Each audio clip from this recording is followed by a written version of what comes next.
Saúde e Cidadania. Oferecimento Unimed Campo Grande. O melhor plano de saúde é viver. O segundo é Unimed. E Amapil Táxi Aéreo. Quando a vida precisa, a Amapil atende voando.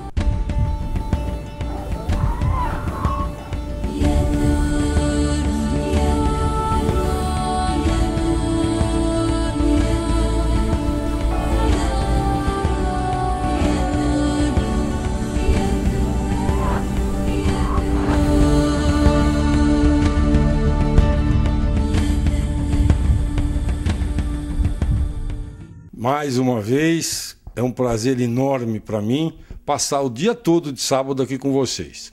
Agora de manhã, às 8h30, nós temos o nosso programa, que vai ser reprisado à tarde, às 17h45. Então vocês podem avisar os amigos, as amigas, que não tiverem oportunidade de assistir agora de manhã, que à tarde esse programa vai voltar. Bom, eu tomei bastante cuidado, muito carinho para escolher o tema de hoje. E, na verdade, uma coisa que sempre me chamou a atenção, como pediatra, como médico de consultório, como pai, enfim, como um cidadão, a gente sempre presta muita atenção nas crianças que são muito agitadas.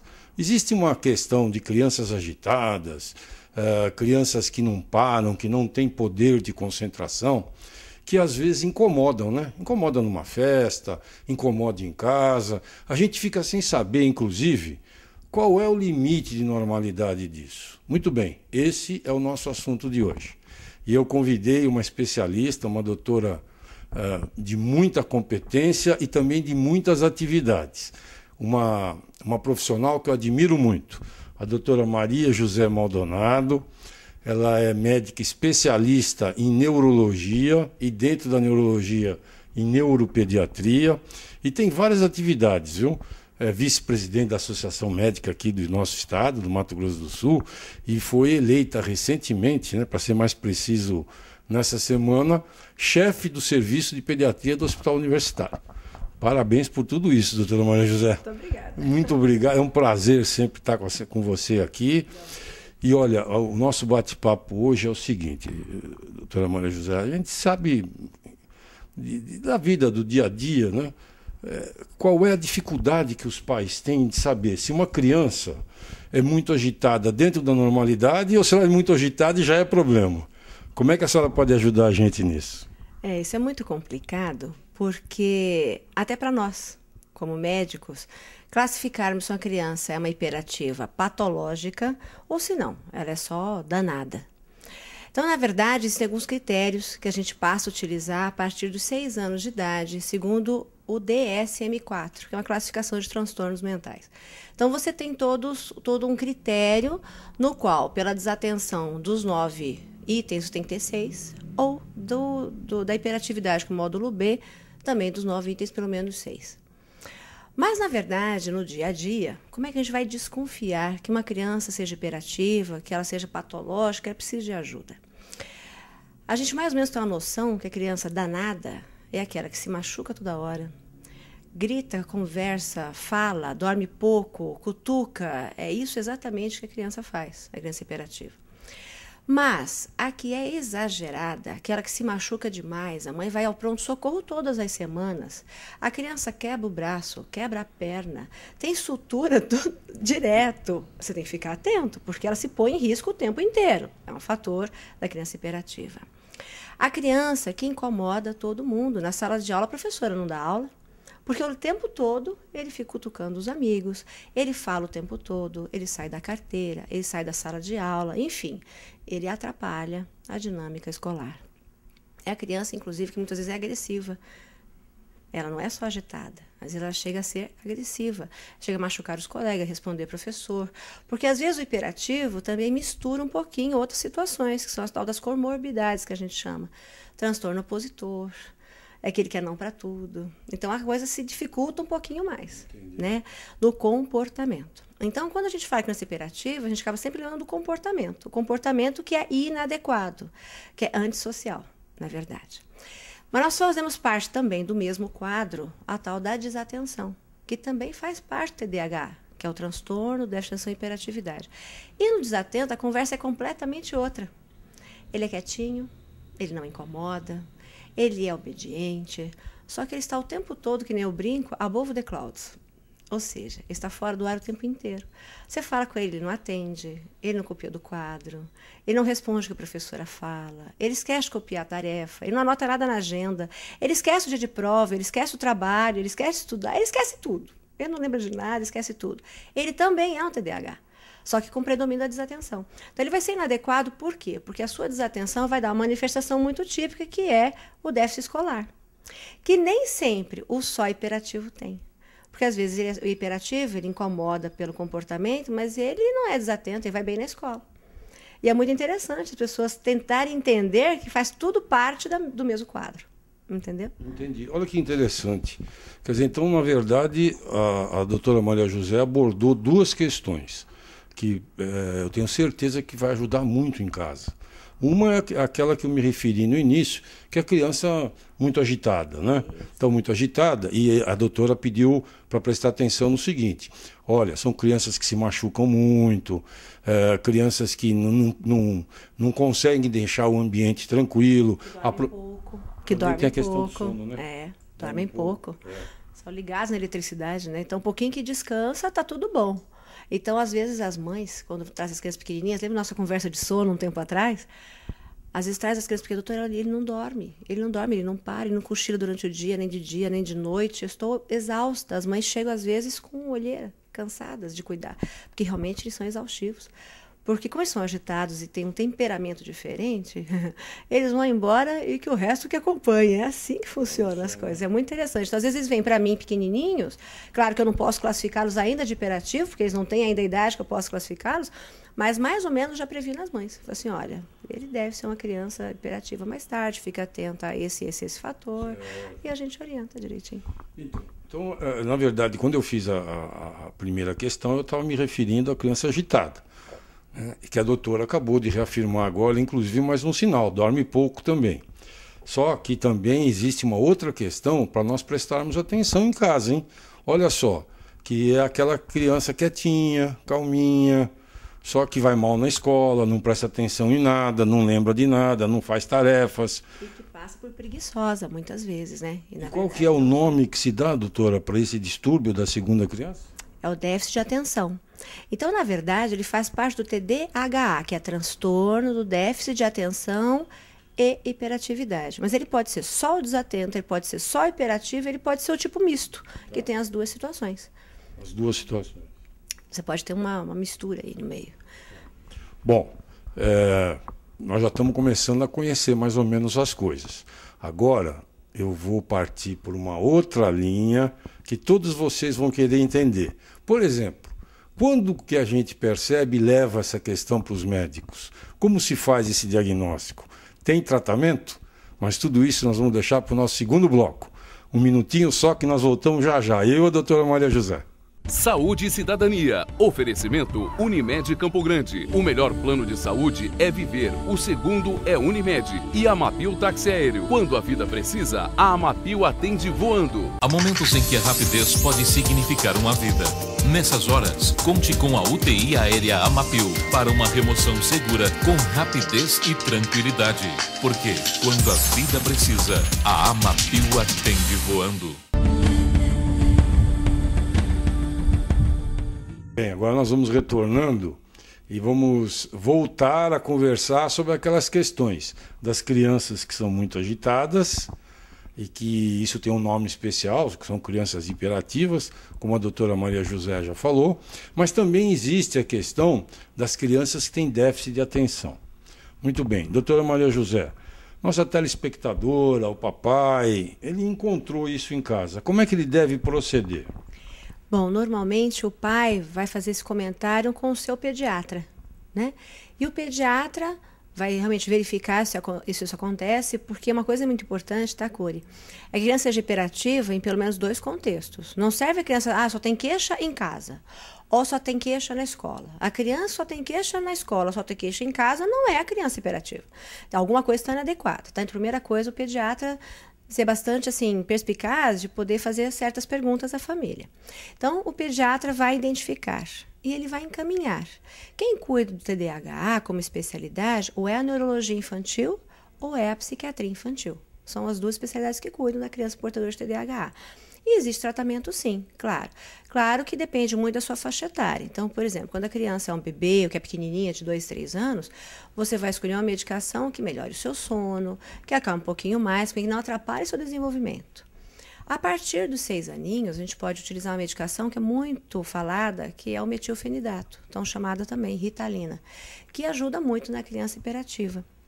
E a criança melhora demais. Ela passa a controlar aquela impulsividade dela e ela se torna mais adequada e mais feliz, inclusive, viu, Curi?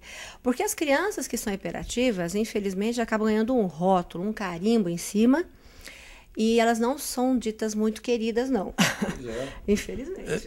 É uma grande verdade. Tanto é que no início, né, eu fiz questão de frisar que a gente sempre identifica numa festa, num lugarzinho, fala assim, meu Deus do céu, como é chata aquela criança, essa família, os pais não sabem dar educação, e às vezes não é isso, né?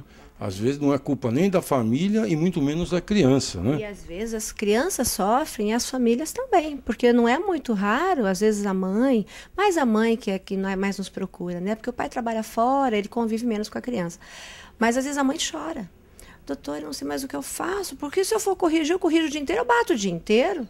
Mas eu amo meu filho, eu também não quero bater o dia inteiro. Sim, mas eu não faço mais visita, eu não vou na casa de minha mãe, eu não vou na casa de um parente, porque ele mexe, ele quebra, ele pula, ele estraga. Eu fico sem graça de sair da minha casa. Então, a mãe acaba se isolando também da sociedade, por conta da criança que só incomoda. Então, isso gera muito transtorno social. Sabe? Muito complicado. E, na verdade, então, uma coisa que precisa ficar bem claro é que a primeira consulta, que nós vamos chamar de uma triagem, né? Porque você não tem obrigação de saber, você desconfiou em casa. Muito bem, eu desconfiei. O que eu faço? Como a doutora Maria José já disse, procura o pediatra, aquele que está acostumado a seguir o seu filho. Pode ser, se for em unidade básica de saúde, que seja, se for médico de convênio, médico particular. Então, aí você vai ter alguém para te dar a primeira orientação, né? Para fazer essa triagem. Isso mesmo. Porque outra coisa importante, olha, não adianta ser agitado num lugar só, não. A criança tem que ser agitada geral. Esse negócio de ser só agitado em casa e na escola é boazinha, a doutora já disse que não está certo. Com relação ao tratamento, doutora, há necessidade também de ter algum apoio para a família, algum apoio psicológico ou só os medicamentos? Muito importante. Na verdade, é um conjunto o tratamento. É a terapia medicamentosa, a psicóloga, que vai trabalhar essa criança com terapia comportamental e também a educação da família, que a família tem que entrar nisso tudo. A tendência dos pais, às vezes, criança muito agitada, doutor, eu coloquei em tudo que eu podia. Eu coloquei na natação, eu coloquei no esporte, no futebol, nisso, naquilo, quando vê guri nem respira, de tanta atividade que faz. Só que piora. Porque você ocupa ele o tempo todo, ele está o tempo todo agitado. Quer dizer, como é que ele vai parar? Você acentua. Então, é o contrário. Você precisa organizá-lo. Porque o problema é que ele é desorganizado. Ele faz tudo ao mesmo tempo e não faz nada. Ele começa, não termina. Ele faz uma coisa, ele desiste. Ele vai a outra, ele desiste. Então, você tem que ajudá-lo a se organizar para que fique adequado. Então, é muito importante a terapia, é muito importante a psicóloga para estar trabalhando essa criança e os pais e a escola. Porque a criança passa metade do seu dia na escola, né? Então, é importante os professores também aprenderem a lidar, saberem contornar e tem que educar. Né? Então, eles têm que ler, eles têm que saber. É muito interessante como eles melhoram, quando eles melhoram, mas com a felicidade geral. Fica, né? Muito. É uma paz em casa espetacular. Paz em casa, criança feliz, que rende na escola. Ela fica feliz. Doutor, eu sou mais comportada. Eles falam para mim coisa mais bonitinha. Então, eles se incomodam, mas eles não conseguem se controlar. Isso é uma coisa muito complicada para a criança, né? Verdade. Então, a gente tem que ajudar. Muito bom. Doutora, nós temos um quadro que chama Dicas Importantes. Nós vamos chamar esse quadro Dicas Importantes. Em seguida vem os nossos comerciais e nós vamos continuar esse nosso papo gostoso aqui com a doutora Maria José. Vamos lá, Márcio, Dicas Importantes. Olha, pessoal, a dica importante que eu quero dar hoje, ela tem um endereço. Eu gostaria de falar com os nossos vereadores atuais e com os futuros, né? Se não for possível completar a sugestão que eu vou dar aqui, esse ano, que os futuros também pensem nessa ideia. Sabe uma coisa que tem chamado muita atenção? É a questão do horário de funcionamento das creches. E aí o que a gente olha? Que está incompatível. As mães, normalmente, e elas trabalham, hoje tem necessidade, a grande maioria de trabalhar, tem um horário para sair do trabalho que é completamente diferente do horário de funcionamento da creche.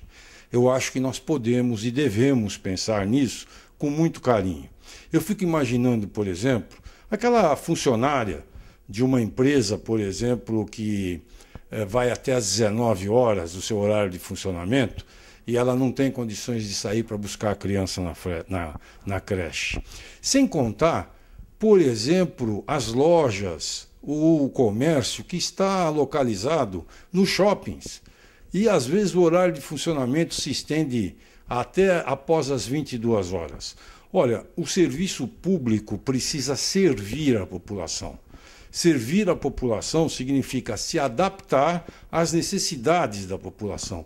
Eu acho que as nossas creches podem ter e devem ter horários flexíveis de trabalho para atender essas mulheres, essas famílias que precisam tanto deixar os seus filhos com segurança, num local super adequado, enquanto trabalham. Essa é a dica que eu deixo aqui para vocês que são vereadores e para os futuros também.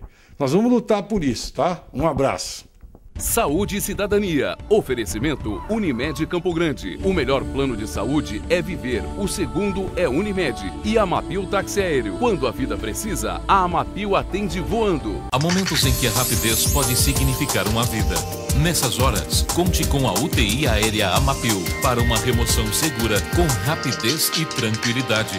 Porque quando a vida precisa, a Amapil atende voando. Olha, o nosso retorno, então, para o nosso terceiro bloco aqui, nós vamos continuar a conversa com a doutora Maria José. Nós falamos sobre as crianças que são hiperativas, muito agitadas, as crianças que têm déficit de atenção.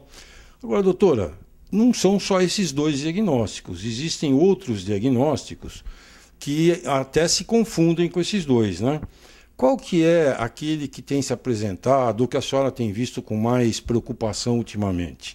Quer dizer, vem como se fosse uma criança hiperativa ou com déficit de atenção, e na hora que a senhora vai fazer o diagnóstico não é. Conta para nós que doença é essa. É muito importante que o pediatra ou neuropediatra, mas eu te falo mais o pediatra, sabe, Curi? Porque a criança não chega sozinha ao neuropediatra, muito difícil. Mesmo porque na rede pública precisa obrigatoriamente um encaminhamento. Então, o que acontece? A criança hiperativa, é agitada e hiperativo. Olha, o que eu recebo de pacientes, seja na universidade, seja no consultório, com essa queixa, querendo um remedinho, é coisa impressionante. Só que toda vez que eu vou avaliar, a gente faz toda uma história, faz anamnese, a gente... Além de examinar a criança, a gente olha ela dentro do contexto, dentro da sala que está sendo avaliada o tempo inteiro. E tem alguns diagnósticos diferenciais que são importantes, no qual a criança não é hiperativa. Ela tem outra patologia. Então, por exemplo, tem as crianças mal educadas, que a gente não pode esquecer. Tem crianças que não têm limite, que são a maioria. Tá? Eu posso te falar que em frequência é a questão da educação, os que os pais se perderam um pouquinho. Amar também é colocar limites, isso é uma coisa importante, tá? Segundo, distúrbios psiquiátricos. Então, nós temos as crianças que têm bipolaridade, esquizofrenia, doenças psiquiátricas e que passam também por agitadas. Crianças que têm deficiência mental, que a criança é inadequada, porque ela tem lá seus 4, 5 aninhos com desenvolvimento de criança de 1, 1,5, 2. Então, as crianças com deficiência mental. Mas, principalmente... O que eu mais chama atenção, embora não seja o mais frequente, mas que acaba chegando um pouquinho mais tardiamente para nós. As crianças que têm um diagnóstico chamado transtorno invasivo do desenvolvimento, e que é o diagnóstico do autismo. Então, nós temos que ficar muito atentos, Porque quando você tem uma criança que não fala nada, inadequada, com 8, 10 anos, é mais fácil você fazer o diagnóstico. Mas quando você tem uma criança de 1 ano e meio, de 2 aninhos, que não olha para você, que não atende o que você fala, que não para hora nenhuma, que assiste o tempo todo televisão, DVD, ela é vidrada nisso, ela se isola o tempo inteiro, tem que ficar atento. Toda criança não fala nada. Não fala, doutor, meu filho tem 2 anos. Ele não fala nada. Como não fala nada? Nem mamã, papá, dá, nenê, água. Nada, doutor, não fala nada. Tem que ficar atento. Não se comunica com o exterior, né? Não se comunica. Ele só chama a mãe quando ele quer alguma coisa. Ele vai lá, puxa pela mão, leva o que quer. Ou ele mesmo vai lá, se arrisca, trepa numa cadeira, vai lá, pega o que ele deseja. Então, tem que ficar muito atento, porque eu tenho recebido muito encaminhamento e que são crianças todas com transtorno invasivo. Que nem sempre são autistas, porque, na verdade, faz parte do diagnóstico. A gente toma cuidado de usar esse termo e não de autismo, porque o autismo já é uma situação estabelecida de uma criança mais velha. Antes dela definir o autismo, ela já passou por outras situações. E aí você pode ter um Asperger, uma criança de alta habilidade, a criança que é muito inteligente, que a gênese também inadequada. Você tem outras situações. E situações do transtorno que, quando bem identificado e você entra com as terapias precocemente, muitos evoluem muito bem, sabe, Curi? Então é importante o pediatra estar atento as questões do desenvolvimento, que desenvolvimento não é só motor, não é andar com um aninho, no máximo 1 ano e 3, 4 meses, não é só as palavrinhas, mas também como ela se comporta, como ela interage, que é a interação com o meio, é muito importante. Você fazer diagnóstico para uma criança que já está velha, muito obrigada, mas você perdeu tempo. Você perdeu tempo. Então é muito importante que o pediatra fique atento. Muito bom. Olha, pessoal, eu achei as explicações de hoje, doutora Maria José, muito obrigado. Obrigada. Olha, nós trouxemos, eu tenho certeza que nós colaboramos com todos os nossos amigos e amigas que nos assistem, trouxemos informações importantes e eu espero que sirva para vocês orientarem outras pessoas e que é esse o nosso propósito. Doutora Maria José, muito obrigado. Eu vou chamar mais um quadro para terminar o nosso programa, ele chama Presta Atenção. Nós vamos para o Presta Atenção. Márcio, presta atenção, por favor.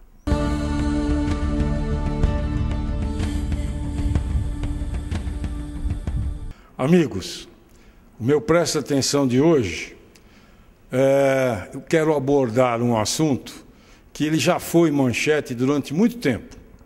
A questão dos mensaleiros. Vocês estão lembrando disso? Os deputados que recebiam o tal do mensalão, isso foi no governo do presidente Lula, e que, das várias desculpas que o presidente Lula sempre usava, é que ele não sabia de nada. Muito bem. Tem anos que estão correndo essas denúncias lá no Supremo Tribunal Federal.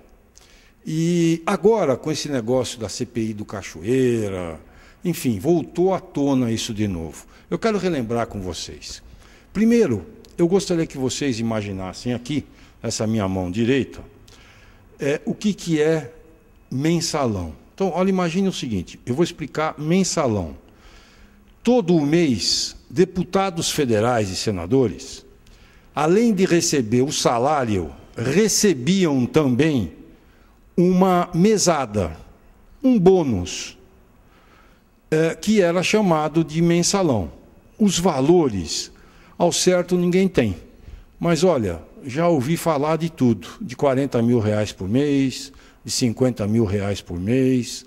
Na verdade, foi aquela época em que apareceram os dólares na cueca, dinheiro nas meias, todos esses filmes. Só que nada foi apurado. Então, vocês prestaram atenção, isso é o mensalão. Bem, agora eu vou mostrar aqui o outro lado. Quem são os responsáveis, então aqui na minha mão esquerda agora, quem são os responsáveis por fazer esse pagamento? Porque, veja bem, esse é nosso dinheiro. O dinheiro que ia para cada deputado, deputado federal, para cada senador, na época do presidente Lula, está saindo dos nossos impostos, dos impostos que nós pagamos quando compramos, fazemos supermercado, quando fazemos compras no comércio de uma forma geral, do seu salário. Do salário da secretária do médico, do salário do bombeiro, do salário do engenheiro, do gari, de todos nós, do meu salário. É daí que vem esse dinheiro. Então, olha como é importante nós sabermos quem que estava por trás disso. Muita gente apareceu, né? José Dirceu caiu, aí teve outros ministros aí, inclusive recentemente, uma porção deles envolvidos nisso também caíram. Agora, qual que é a notícia triste que apareceu essa semana? Está para ser julgado definitivamente quem são os culpados do mensalão. Quem é que dava esse dinheiro aqui, 40, 50, sei lá, se não era mais dinheiro do que isso, para esses políticos? E desse lado aqui, quem é que estava pagando? Nós estamos atrás agora, ó, de quem está pagando. Sabe o que o ex-presidente Lula fez? Chamou para conversar o ministro do Supremo Tribunal Federal, Gilmar Mendes. Pediu para que ele adiasse. Olha, pediu para que não colocasse em votação isso. Aliás, parabéns, ministro Gilmar, porque a sua reação de revolta, de indignação, né, trouxe à tona que nós podemos confiar, sim, nesse Supremo Tribunal, porque o senhor não aceitou esse tipo de, vamos dizer assim, de pedido que foi feito pelo ex-presidente Lula. Por que será que ele fez esse pedido, hein? Por que ele não quer esse julgamento? Eu costumo dizer que quem tem culpa tem medo. Agora, o silêncio, né, de todos, só o ministro Gilmar Mendes é que está com a palavra, está trazendo isso. Todos ficaram quietos, né? Os amigos do ex-presidente Lula estão todos quietos. Que coisa feia, hein, ex-presidente? Nós precisamos apurar, sim. Vai chegar no senhor? Então, pague o preço. Tem que pagar o preço e tem que ser condenado todos aqueles que pagaram para esses aqui, usando esse dinheiro que está aqui, que é nosso. Nós queremos saber quem são as pessoas. Elas precisam ser banidas da política. Esse é o nosso Presta Atenção de hoje. Com isso eu termino o nosso programa de hoje. Mais uma vez, feliz. Eu acho que o nosso tema foi super bacana. Mais uma vez eu insisto que a gente faz com muito carinho isso e que eu estou sendo correspondido, porque a nossa audiência tem melhorado muito também. Quero convidar todos vocês para nós continuarmos juntos na semana que vem. Sábado que vem nós estaremos novamente aqui, sempre em 2 horários. Mas eu quero também dizer para vocês que nossos projetos para 2012 são projetos firmes.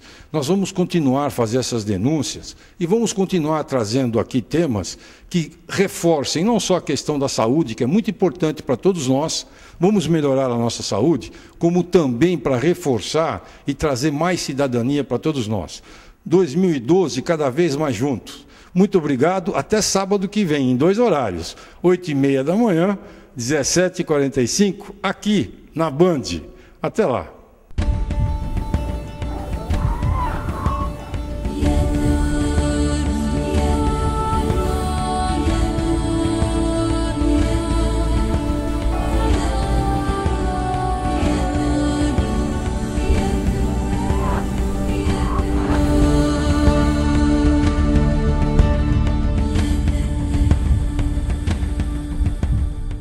Saúde e Cidadania. Oferecimento Unimed Campo Grande. O melhor plano de saúde é viver. O segundo é Unimed. E Amapil Táxi Aéreo. Quando a vida precisa, a Amapil atende voando.